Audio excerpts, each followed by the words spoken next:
ሰበር ዜና በመቀሌ አቅራቢያ ተከታታይ የድሮን ጥቃት ተፈጸመ። በአፋርና ትግራይ አዋሳኝ ስፍራ ደግሞ አንድ ወታደራዊ መኮንን መገደላቸው ታውቋል። ብልጽግና ፓርቲ በበኩሉ ስለ ጽምዶ አነጋጋሪ መግለጫ አውጥቷል። ጤና ይስጥልኝ። ይህ አዲስ ፖስት ሚዲያ ነው። ለእናንተ የሚመጥኑ ሰበር ዜናዎችን አጠናክረን መጥተናል። ዋና ዋናዎቹን እናስቀድም። የኢትዮጵያ አየር ኃይሎች መጠነ ሰፊ የአየር ጥቃቶችን በትግራይ እየፈጸመ ነው። ባለፉት 3 ሳምንታት ከ7 በላይ የድሮን ጥቃቶች የተፈጸሙ ሲሆን ይህ የድሮን ድብደባ ዛሬ መቀሌ ደርሷል። ከመቀሌ 12 ኪሎ ሜትር ርቀት ላይ በምትገኝ የህወሓት ጦር ቤዝ ተከታታይ የአየር ድብደባ ተፈጽሞበታል። ጥቃቱን በተመለከተ በዝርዝር እናስደምጣችኋለን። በአፋርና ትግራይ አዋሳኝ አንድ ከፍተኛ የኮር አዛዥ መገደላቸው ታወቀ። የወታደራዊ አመራሩ ቀብር በመከላከያ ሰራዊት ታጅቦ መፈጸሙ ታውቋል። እንነግራችኋለን። የጽምዶ ኃይሎችን እንዳመጣጣቸው ይመታሉ ሲሉ ገዢው ፓርቲ ብልጽግና አስጠነቀቀ። ባንዳነትን እንደ ጌጥ ቆጥረዋል በሚል የወነጀላቸው ታጣቂዎች የሀገርን ሉዓላዊነትና አንድነት ለአደጋ የሚያጋልጡ ከሆነ እንደያመጣጣቸው እንደሚገጥማቸው አስታውቋል። ትሰሙታላችሁ። በኢትዮጵያ ድንበር በከባድ መሳሪያ ድብደባ ስለፈረሰው ወሳኝ ድልድይ እንዲሁም ከንቲባ አዳነች አቤቤ የወሰዱትን ከባድ እርምጃ የተመለከቱ መረጃዎችንም አሰናድተናል። የተወደዳችሁ የቻናላችን ቤተሰቦች እነዚህንና ሌሎች መረጃዎችን አጠናክረናል። ቪዲዮውን ላይክ አድርጋችሁ በመጀመር አብራችሁን ቆዩ። ወደ ዝርዝሩ እናምራ። የአዲስ አበባ ከተማ አስተዳደር ካቢኔ በከተማው መሬት አስተዳደር ቢሮ ላይ ያደረገውን የኃላፊዎች ሹምሽር ተከትሎ ተቋም ውስጥ የተንሰራፋውን ከፍተኛ የሙስና ወንጀል የሚያጋልጥ የኦዲት ስራ መጀመሩ ተሰማ። የከንቲባ አዳነች አቤቤ ካቢኔ የቢሮ ኃላፊ የነበሩትን አቶ መኮንን እያዳኢ ከኃላፊነት በማንሳት የሲቪል ሰርቪስ ኃላፊ የነበሩትን አቶ መላኩ ታምሩን መሾሙ ይታወሳል። አዲሱ ተሿሚ አቶ መላኩ በከፍተኛ የሙስና ወንጀል ስሙ የሚነሳውን ይህንን ተቋም እንደተረከቡ ሰፋ ያለ የመሬት ኦዲት ማካሄድ መጀመራቸውን የውስጥ ምንጮች ለዛሀበሻ አረጋግጠዋል። በዚህም የኦዲት ሂደት ከፍተኛ የሆኑ የማጭበርበር ወንጀሎች የተፈጸሙባቸው ፋይሎች የተገኙ ሲሆን የኦዲት ግኝቱን ተከትሎ በቁጥር እጅግ በርካታ የሆኑ ህገወጥ የመሬት ካርታዎች እንዲመክኑ ወይም ውድቅ እንዲሆኑ ተደርጓል። በተለይም ሰነዶች ሲደራጁ ሐሰተኛ ማስረጃዎችን በማቅረብና ከተቋሙ ሰራተኞች ጋር በመመሳጠር ካርታ የወጣላቸው መሬቶች በሙሉ እርምጃ እየተወሰደባቸው ይገኛል። በህገወጥ የመሬት ወረራና የካርታ ዝግጅት በዋናነት ከተለያዩ አካባቢዎች መካከል የነፋስ ስልክ ላፍቶና የለሚኩራ ክፍለ ከተሞች ግንባር ቀደሞቹ መሆናቸውን መረጃዎች ያመለክታሉ። የአዲሱ ኃላፊ የኦዲት እርምጃ በድርጊቱ ተሳታፊ በነበሩ አንዳንድ የተቋሙ ሰራተኞች ዘንድ ከፍተኛ ድንጋጤን የፈጠረ ቢሆንም የህግ ተጠያቂነትን በተመለከተ ግን እስካሁን እየታየ ነገር የለም። ምንጮቹ አክለው እንዳብራሩት በሐሰተኛ ሰነድ ካርታ የወጣላቸው መሬቶች ከመምከን ባለፈ በዚህ የተደራጀ የሙስና ወንጀል ውስጥ በቀጥታም በተሳተፉ ኃላፊዎችና ሰራተኞች ላይ እስካሁን የተወሰደ ምንም አይነት ህጋዊ እርምጃ ለመኖሩን አሰራሩን አጠያያቂ አድርጎታል። በቀጣይ በሱዳን የሚገኘው ወሳኝ ድልድይ በደረሰበት ጥቃት ተሰበረ። በምስራቃዊ ሱዳን ብሉ ናይል ግዛት ውስጥ የሚገኘው ወሳኝና ቁልፍ ጠቀሜታ ያለው ድልድይ መሰበሩ ተሰማ። በኒው ፋንግ አካባቢ የሚገኘው ይህ ድልድይ ባኩሪ የሚባል ሲሆንና ጊሳንና አሙራ ከተሞችን የሚያገናኝ ነው።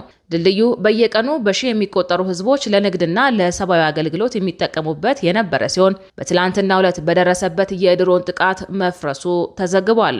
የድልድዩን መፍረስ በተመለከተ በሌተናል ጀነራል አልቡርሃን የሚመራው የሱዳን ወታደራዊ መንግስት ምንም ያለው ነገር የለም።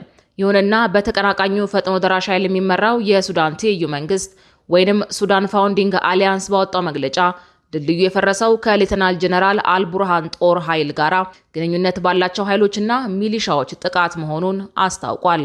በመግለጫው ጥቃቱ የተፈጸመው ሆነ ተብሎ የሰላማዊ ሰዎችን እንቅስቃሴ፣ ንግድና አስፈላጊ አቅርቦቶችን ተደራሽነት ለማስተጓጎል መሆኑንም አስረድቷል። የትይዩ መንግስቱ የኢንፎርሜሽንና ሚኒስቴር የመንግስት ቃል አቀባይ ካሊድ አህመድ ሲናገሩ የሱዳን ጦርና የሙስሊም ብራዘርሁድ ተባባሪዎች ባደረሱት ጥቃት ድልድዩ ሆነ ተብሎ እንዲፈርስ ተደርጓል። በዚህም ነዋሪዎች የሕክምና አገልግሎትንና ምግብን ጨምሮ መሰረታዊ አገልግሎቶችን የሚያገኙበትን የአቅርቦት ሰንሰለት ተቋርጧል ብለዋል። ጨምረውም እነዚህ ኃይሎች ከጥቂት ሳምንታት በፊት የኢትዮጵያ ኩምሩክን ከሱዳን ኩምሩክ ጋር የሚያገናኘው ድልድይ ማፍረሳቸውን ጠቁመው በዚህም ድንበር ተሻጋሪ እንቅስቃሴና ንግድ መቆሙን አስረድተዋል።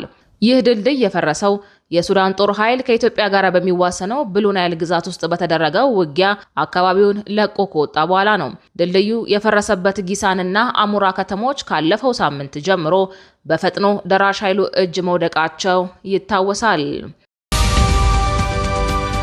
በቀጣይ ዜና በአፋርና ትግራይ አዋሳኝ አንድ ከፍተኛ የኮር አዛዥ መገደላቸው ታወቀ። የወታደራዊ አመራሩ ቀብር በመከላከያ ሰራዊት ታጅቦ መፈጸሙ ታውቋል። በአፋርና በትግራይ ክልሎች አጎራባች ወሰን ላይ ከሰሞኑ በከፍተኛ ወታደራዊ ስነ ስርዓትና በክብር የቀብር ስነ ስርዓቱ የተፈጸመውን የግለሰብ ማንነት በተመለከተ አዳዲስ መረጃዎች ይፋ ሆነዋል። የቀብሩ ስነ ስርዓት ከተፈጸመላቸው ግለሰብ መካከል የራያ ተወላጁ መሐሪ ከላሊ እንደሚገኝበት የተረጋገጠ ሲሆን እሱም የትግራይ የሰላም ኃይል ወይም ቲፒኤፍ አባልና የአንድ ወታደራዊ ግንባር ምክትል አዛዥ ሆኖ ሲያገለግል የቆየ ወጣት አመራር መሆኑን የመሰረት ሚዲያ ምንጮች ተናግረዋል። መሐሪ ከላሊ በተመደበበት የአፋር ክልል ዞን 4 አካባቢ በስራ ላይ ያለ በትላንትናው ዕለት በደረሰበት ድንገተኛ የመኪና አደጋ ሕይወቱ ማለፉን ሰምተናል። ከቦታው በተገኘው መረጃ መሰረት የአስክሬን ሽኝት ፕሮግራሙ በተካሄደበት ወቅት የሀገር መከላከያ ሰራዊት ተሽከርካሪዎችና የጸጥታ አካላት በስነ ስርዓቱ ላይ ተሳታፊ ሆነዋል። ይህ ሁኔታ በአካባቢው ማህበረሰብና በፖለቲካ ተንታኞች ዘንድ የተለያዩ አስተያየቶችንና ጥያቄዎችን የጫረ ሲሆን አንዳንዶች በወቅታዊ የፖለቲካና የጸጥታ እንቅስቃሴ ላይ ያላቸውን ስጋት ገልጸዋል። መሐሪ ከላሊ ከተለያዩ ወገኖች ባገኘነው መረጃ መሰረት በትግራይ ጦርነት ወቅት ከትግራይ ኃይሎች ጎን ሆኖ ሲሳተፍ ቆይቷል። በኋላም በጥር ወር 2017 ዓ.ም የተደረገውን የትግራይ ኃይሎች አደረጃጀትን በመቃወም በትግራይ ውስጥ ሁሉን አቀፍ ለውጥ እንዲመጣ እንደሚታገል ለሚገልጸው የትግራይ የሰላም ኃይል ጋር በመቀላቀል የመሪነት ሚና ሲጫወት ቆይቷል። በአፋር ክልል በነበረው የቆይታ ጊዜም ከአካባቢው አመራሮች ከጸጥታ አካላትና ከማህበረሰቡ ጋራ መልካም ግንኙነት በመፍጠርና ብቃት ያለው አመራር በመስጠት ይሰራ እንደነበረ የቅርብ ወዳጆቹና አጋሮቹ ይመሰክሩለታል። በትግራይ የሰላምና ለውጥ ምክር ቤት በጉዳዩ ላይ በሰጠው መግለጫ የመሐሪ ከላሊ ድንገታዊ ሕይወት ማለፍ ለትግራይ ሕዝብ፣ ለሰላም ኃይሎችና ለቤተሰቦቻቸው ትልቅ ኪሳራና ከባድ ሐዘን መሆኑን ገልጿል። ምክር ቤቱ ለአስክሬኑ አሸኛኘት የመከላከያና የጸጥታ ተሽከርካሪዎች መሳተፋቸውን ጠቁሞ ለመላው ቤተሰቦቻቸው፣ ወዳጆቻቸውና ለለውጥ ፈላጊው ህዝብ መጽናናትን ተመኝቷል። የአስክሬን ሽኝቱ በአፋርና በትግራይ አጎራባች ወሰን ላይ በከፍተኛ ጥንቃቄና በወታደራዊ ማዕረግ ከተፈጸመ በኋላ የቀብር ስነ ስርዓቱ መጠናቀቁ ታውቋል። በመጨረሻም የጽምዶ ኃይሎችን እንዳመጣጣቸው ይመታሉ ሲሉ ገዢው ብልጽግና ፓርቲ አስጠነቀቀ። ባንዳነትን እንደ ጌጥ ቆጥሯል በሚል የወነጀላቸው ታጣቂዎች የሀገርን ሉዓላዊነትና አንድነት ለአደጋ የሚያጋልጡ ከሆነ እንዳመጣጣቸው እንደሚገጥማቸው አስታውቋል። እንደ ህወሓት መራሹ ኢህአዴግ የአንድ ቡድን የበላይነትን በማንጸባረቅ የሚከሰሰው ብልጽግና በተለያዩ አካባቢዎች የሚንቀሳቀሱ ታጣቂዎችን እኩልነት፣ አጋርነት ጠል ናቸው ብሏል። ብልጽግና በሳምንታዊ መልእክት መግለጫው ህወሓት ሲከተለው የነበረውን አጋርነት አልተቀበሉም ያላቸው ታጣቂ ኃይሎች ከውጭ ኃይሎች ጋር በመተባበር ወንጅሏል። ፓርቲው በአቋም መግለጫው በተወሰኑ የሀገራችን ክፍሎች የሚንቀሳቀሱ ታጣቂ ኃይሎች ከእኩልነትና አጋርነት ይልቅ ተላላኪነትን መርጠዋል ሲል ወንጅሏል። በስም ያልተጠቀሱት ታጣቂ ኃይሎች የሌሎች ፍላጎት ማስፈጸሚያና መሳሪያ በመሆን ሀገርን የማፍረስ ዓላማ አንግበው መንቀሳቀሳቸውን እንደሚገነዘብ ብልጽግና ገልጿል።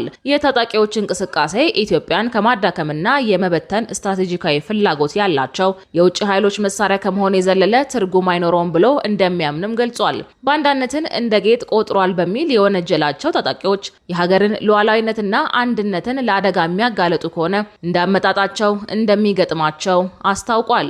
የውስጥም ሆነ የውጭ የጥፋት ኃይሎችን በሚገባቸው ቋንቋ ምላሽ መስጠት ብልጽግና መራሹ መንግስት ቀዳሚ ተግባር መሆኑ ይታወቅልኝ ብሏል። ብልጽግና በሚገባቸው ቋንቋ ምላሽ ሰጣቸዋል ያላቸውን የውስጥና የውጭ ኃይሎች በስም ባይገልጽም ከፋኖ እስከ ህወሓት ከሻዕቢያ እስከ ግብጽ እየተቀናጁበት መሆኑን እየገለጸ መሆኑ ይታወቃል። በአሁኑ ወቅት ብልጽግና ላይ የተነሱ የውስጥና ውጭ ኃይሎች በጥምረት ጦርነት ሊያወጁ ይችላሉ የሚል ከፍተኛ ስጋት ተፈጥሯል። ከሻዕቢያ እስከ ግብጽ ውስጥ ኃይሎችን በማስተባበር የጠቅላይ ሚኒስትር አብይ አህመድ አስተዳደርን ለመጣል እየተንቀሳቀሱ መሆኑን የመንግስት ሚዲያዎች ከሰሞኑ በስፋት እየዘገቡ ነው። ከአማራ እስከ ኦሮሚያ ለዓመታት የዘለቀ ውጊያ እየተደረገ ሲሆን በትግራይ ክልል አዲስ ጦርነት እየተሟሟቀ ነው። እንዲሁም ከጋምቤላ እስከ ቤንሻንጉል ጉሙዝ ክልል አዲስ የታጣቂዎች እንቅስቃሴ እየተፈጠረ መሆኑን የሚያመላክቱ መረጃዎችም ከቅርብ ጊዜ ወዲህ እየወጡ ነው። ከመንግስት ጋር በየፊናቸው እየተዋጉ የሚገኙ ታጣቂ ኃይሎች የጠላት ወዳጄ ነው በሚል የፖለቲካ ስሌት በአንድ ጎራ ተሰልፈው ብልጽግናን ለመውጋት እየተዘጋጁ መሆኑ ይነገራል። ከታጣቂዎች ጀርባ እንደ ሻዕቢያ ያሉ የውጭ ኃይሎች መኖራቸውን በይፋ እየተገለጸ ሲሆን ጽምዶ የሚባለው ጥምረትም ከጊዜ ወደ ጊዜ መሬት እየረገጠ ስለመሆኑ እየተነገረ ነው። ብልጽግና በሚገባቸው ቋንቋ አናገራቸዋለሁ ያላቸው ኃይሎች በአሁኑ ወቅት የተቀናጀ ጥቃት ለመክፈት እየተዘጋጁ መሆኑ ይነገራል። እርስ በርሳቸው በጠላትነት የሚፈላለጉ ኃይሎች በአንድ ጎራ መሰለፋቸው ግራ አጋቢ ቢመስልም የጋራ ጠላታችን ነው ያሉትን ብልጽግናን ለመውጋት እንደሚተባበሩ በይፋ እየገለጹ ነው። የመጨረሻው ጉዳያችን የኢትዮጵያ አየር ኃይሎች መጠነ ሰፊ የአየር ጥቃቶችን በትግራይ እየፈጸሙ ነው። ባለፉት 3 ሳምንታት ከ7 በላይ የድሮን ጥቃቶች የተፈጸሙ ሲሆን ይህ የድሮን ድብደባ ዛሬ መቀሌ ደርሷል። ከመቀሌ 12 ኪሎ ሜትር ርቀት ላይ በምትገኝ የህወሓት ጦር ቤዝ ተከታታይ የአየር ድብደባ ተፈጽሞበታል። በኢትዮጵያ ፌዴራል መንግስትና በህወሓት መካከል ያለውን ውጥረት የፕሪቶሪያን ሰላም ስምምነት አደጋ ላይ እየጣለ ባለበት ሁኔታ በትግራይ ክልል ዋና ከተማ በመቀለ አቅራቢያ በተፈጸመ የድሮን ጥቃት አንድ ሰው ሲገደል ሌላ አንድ መቁሰሉን ቢቢሲ ከባለስልጣናትና ከዓይን እማኞች በመነሳት ዘግቧል። ጥቃቱ የተፈጸመው ማክሰኞ ጠዋት 3 ሰዓት ተኩል ከክልሉ ዋና ከተማ መቀሌ ከተማ 12 ኪሎ ሜትር ርቀት ላይ ዳንዴራ መንደር መሆኑን የዓይን እማኞችና የጠቆሙት የአካባቢው አስተዳደር ተናግረዋል። የኢትዮጵያ መንግስት በጉዳዩ ላይ እስካሁን ይፋዊ መግለጫ አልሰጠም። ጥቃቱን መፈጸሙንም ሆነ አለመፈጸሙን አላስታወቀም።